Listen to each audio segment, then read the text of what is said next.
So, dito nga po mga kalingap mga ka-EDSI, Chanli may matinding bulong. Ibinuking si Kalingap Edo. So, yan po yung ating pag-uusapan po mamaya mga kalingap mga ka-EDSI.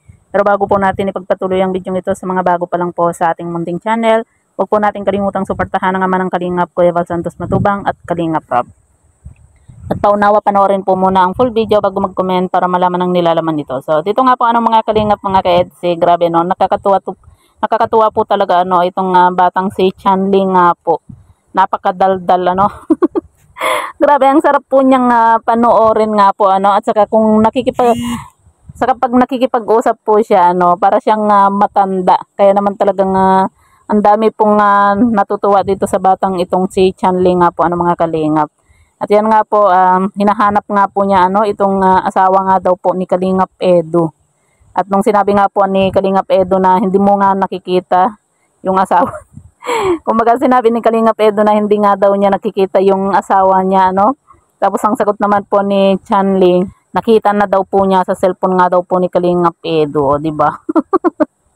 Grabe nakakatuwa talaga yung batang ito. Sobrang napakadaldal. Ang sarap pong tulungan nga po yung mga ganitong bata. Siguro yung sinasabi po ni Chanli nga po mga kalingap mga ka-EDSI na nakita niya itong yung asawa nga daw po ni Kalingap Edo. Siguro na wallpaper po ni Kalingap Edo nga po itong si Viancy. 'Di ba? Kaya nabubuking itong si Kalingap Edo dito kay Chanli.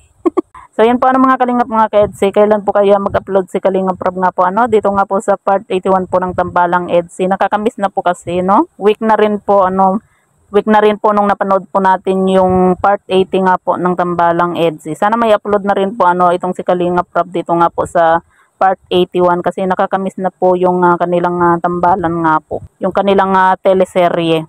Parang pansin ko sa EDSI lang po laging natatapat po na hindi nakakapag-upload si Kalingap Rob. Pero hintayin na lang po natin kung kailan nga po makapag-upload itong si Kalingap Rob nga po dito sa part 81 po ng Tambalang EDSI. Kasi mamaya ang pagkakalam ko po ay premiere po niya yung Mick Chris nga po Sana meron na rin pong part 81 po dito nga po sa Tambalang EDSI dahil nakakamiss na po.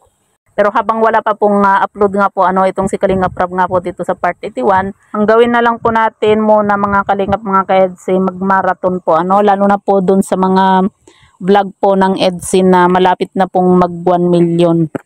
Yun na lang po yung gawin po natin habang wala pa pong upload nga po itong si Kalingap Rob. Maging sa mga upload po ni Kalingap Edo, i-marathon na rin po natin mga kalingap mga ka-EDSI. So yan po mga kalingap mga ka-EDSI, sino po ang nakukyutan at natutuwa nga po dito nga po kay Chanli.